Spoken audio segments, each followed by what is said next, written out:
Okay guys, so welcome back to turn 2 part 2. We just resolved the Union event phase. We're going to move on to the Union action phase. So there are 3 counters on the game board.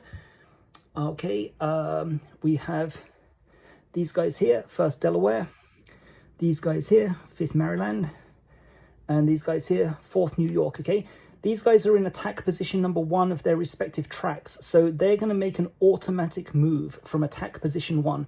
So usually this will become relevant as the playthrough continues. We would roll 1d6 to determine the action, but attack position number 1 is an automatic move into attack position number 2 along their respective attack tracks. So that's all we need to do for the Union action phase. Remove exposed tokens, so there are no exposed tokens present, so we can skip by that, and we go on to the Union deployment phase. Union deployment is only turn 1, 4, 8, and 12, so we're in turn 2, so nothing to do there, and that brings us to the Confederate action phase. So let me just get my larger sized copy here. The information that you need is all down here. You're going to roll 4d6 and assign each dice to one of these columns, and then choose one of the actions. A 1 is no action available, a 6 is the best result because it gives you complete choice as to what you want to do. So we're going to roll 4d6 and decide the Confederate action. Okay, so the 1 is not good. Okay, so the 1 is no action available. The 6, however, is great because it allows us to choose any action, and then we get 2 5s, which would give us a choice of fire or reload. Fire, we could in fact boost, so we could assign both dice to the fire action, which is actually something that I may do here, because I don't need to reload. So let's think about this. I want to get this guy to inspire, and inspire gives it a cohesion check to try and get the cohesion back up from 3 to number 4. So number 6, I'm going to do an inspire action for the 2nd North Carolina. Then I think I'm going to boost 14th North Carolina are going to attack the 1st Delaware.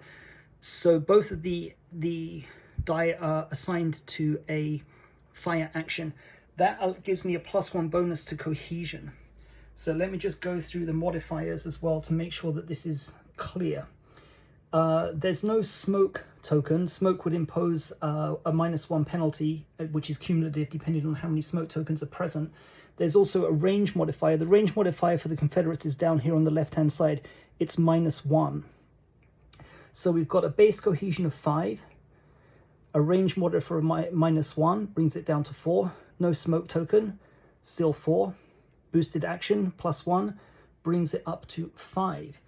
So on a roll of 1 to 5, we're going to inflict 1 hit on the 1st Delaware. However, there's also a rule for devastating fire. If we roll a natural 1, we're going to inflict 2 hits, but we're going to use more miniature balls to do so. So 1 is a devastating fire effect, 2, 3, 4, 5 is a hit, 6 is going to be a miss, and we get a 3, which is a hit. So no devastating fire, but the cohesion of the 1st Delaware is reduced from 2 down to 1. Okay, these guys then turn 90 degrees, indicating that in a following turn, doesn't have to be the next turn, but in a following turn, they will need to reload in order to be able to use the fire action again. And by reloading, the miniature ball value will be reduced by 1. So the 1 doesn't have any effect. That's the 2 5s discounted. The 6 is a cohesion check for the 2nd North Carolina. Cohesion is 3. So 1, 2, 3 will be +1 cohesion. 4, 5, 6, no effect. And we get a, would you believe it, a 6. So things have not started well there. So that's everything resolved. That's the 4 action die resolved. Not bad. Did some damage, but 2nd North Carolina already looking like they're in trouble. So that concludes the Confederate action phase. End of turn phase, there's no smoke token or anything else to remove. We're keeping the game board clean this early in the game. So end of turn phase, we can skip over. So that's it. Thanks a lot for watching. That's the end of turn 2, and I'll see you in the next video when we start turn 3.